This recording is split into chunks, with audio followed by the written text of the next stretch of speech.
O perito de local de crime, ele vai a diversas cenas terríveis, chocantes. E claro que por mais que a gente trabalhe com aquilo, nós não nos acostumamos à maldade humana. E eu posso falar por mim, existem crimes que me chocam mais, crimes que ficam na lembrança. E aqui no canal eu trouxe vários deles, até para ensinar também o olhar pericial, o olhar investigativo. E dentre eles, eu vou fazer aqui o top 3. Mas serão aqueles 3 que mais me chocaram. Eu sou Gigi Barreto, se você não me segue e puder seguir, eu peço para apertar aqui o botão. E claro, se você gosta desse tipo de conteúdo, dá um like, que isso ajuda mais e mais pessoas a encontrarem o nosso canal. No terceiro lugar dos casos que mais me chocaram está o caso de uma tragédia familiar. Eram 2 irmãos, o mais velho em torno dos seus 22, 23 anos e o mais novo 12. O mais velho tinha um segredo que ele não contava para o pai nem para a mãe, mas o mais novo descobriu. Ele era homossexual e ele não queria que a família descobrisse. E o irmão mais novo foi lá e contou.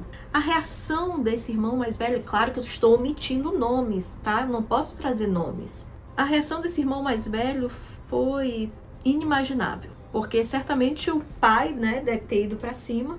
Ele chegou uma determinada tarde em casa e começou pelo irmão. Ele usou aquele instrumento de cortar cutícula, aparador de cutícula. Com aquilo, ele desferiu diversos golpes no irmão mais novo. E essa criança é um adolescente, né? Quando eu fui fazer a cena, ele estava debaixo do estrado da cama. Ele tentou se esconder de todas as formas. Mas o irmão foi e tirou a vida dele. O clima da casa... Mas calma. Por que eu vou dizer que o clima da casa estava tão pesado? Porque não foi só aquela criança que ele tirou a vida. Ele tirou a vida da mãe e quase tirou a do pai. O pai conseguiu fugir. Mas a forma como ele tirou da mãe foi muito pesado. E eu lembro que eu e a equipe investigativa, junto com a delegada da época, a gente chegou até a comentar: o clima daqui tá muito pesado. A energia a gente sentia. Era um negócio assim que hoje eu diria que ali deveria ter assim vários demônios, né? E, Senhor, limpa, pai. E quando nós chegamos no quarto da mãe, a cena era grotesca. Como é que um filho fez o que fez com aquela mãe? Simplesmente com um terçado é um facão menor. Ele desferiu um golpe no pescoço da mãe. Foi um esgoto, quase uma decapitação. O pescoço ficou ligado à cabeça por uma pele muito fina. E o sangue naquele quarto era muito grande. Nós ficamos chocados, como é que um filho, né, fez isso? Aí o pai conseguiu fugir, ele ainda teve algumas lesões, mas conseguiu fugir. O rapaz, ele não saiu da casa. E ele não fugiu mesmo. E ele se entregou. A delegada disse que ele estava muito frio. A cara dele, a feição dele, o rosto dele era de calma e frio, sem demonstrar uma emoção sequer. O segundo caso, outro caso que eu atendi, óbvio, né? Mas esse caso foi muito sério. Tem vídeos também dele aqui. O título é O Sui, que era um homem.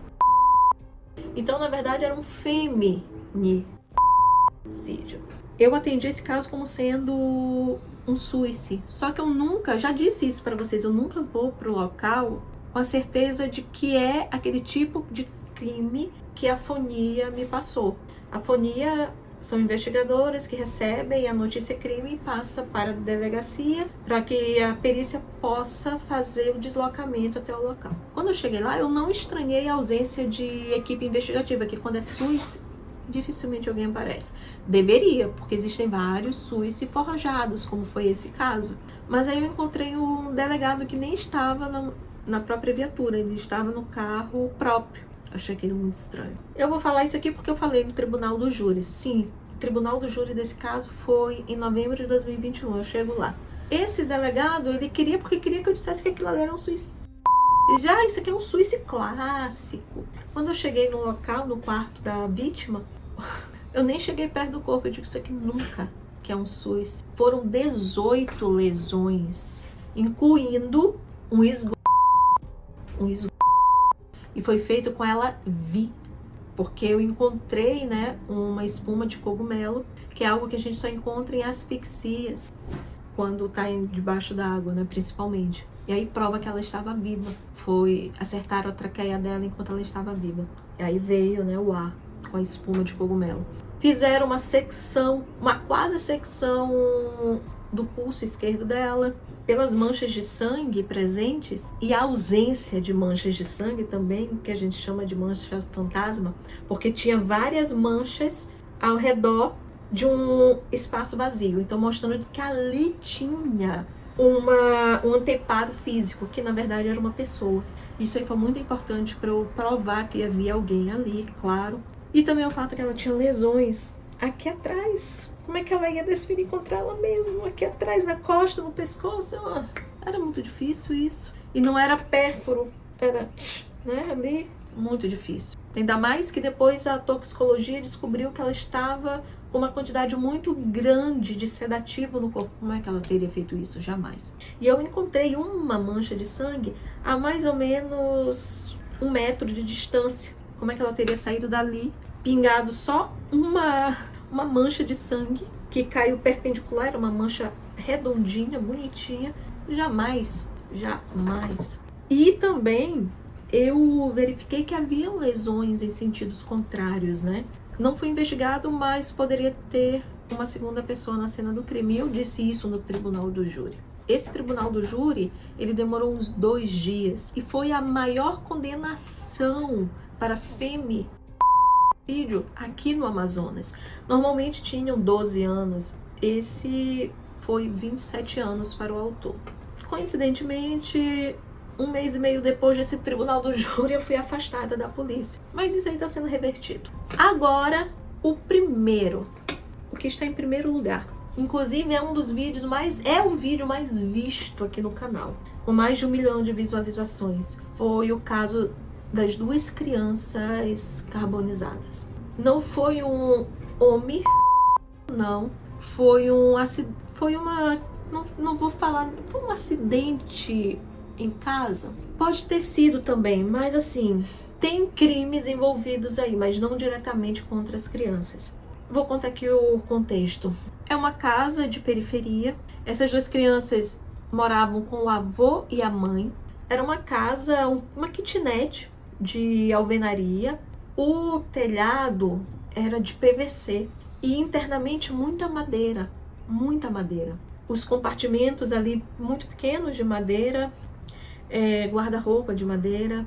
Aquela família, aquela casa tinha o que a gente chama de gato. Muita gente pergunta, o que é gato? Gato. Aqui no Amazonas a gente chama de gato aquelas ligações clandestinas de energia. Então as pessoas roubam energia de outro lugar. E era muita fiação e ventilador, geladeira, tudo ligado no mesmo local. E a mãe e o avô naqueles dias tinham saído. O avô sempre saía, porque parece que tinha uma namorada.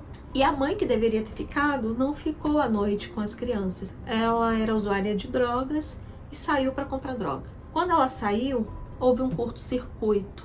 Quando eu cheguei na cena, essas crianças estavam no final da kitnet, onde era o quarto deles. Era uma criança de mais ou menos 2 anos e o outro 3, 4 anos. Os 2, eles estavam numa posição que estavam tentando se defender. Os 2 estavam juntos, ficaram um do ladinho do outro e com a mão assim. Essa cena ficou na minha mente, eu acredito que por uns 2, 3 dias. Eu não consegui dormir. Foi o primeiro caso que eu não consegui. O primeiro e único caso que eu não consegui dormir no dia. E assim, foi muito triste ver o IML tirando aqueles 2 corpos. Aqueles 2 corpos não conseguiam nem se separar. Eles estavam juntos. Foi muito pesado. Aquele ali foi muito pesado. A perícia foi difícil, porque eu tinha que procurar vestígios, né, do que tinha sido. Ali naquele momento eu trabalhei com 2 hipóteses. O incêndio criminal e o incêndio por curto-circuito. Então eu tinha que procurar vestígios das 2 hipóteses. Não encontrei nada que mostrasse que era criminal, porque afinal, né, se ela era usuária de drogas, devia dever, né, e poderia ter sido uma ação em represália. Mas não foi o caso. Eu encontrei o emperolamento do fio, que teve o curto-circuito,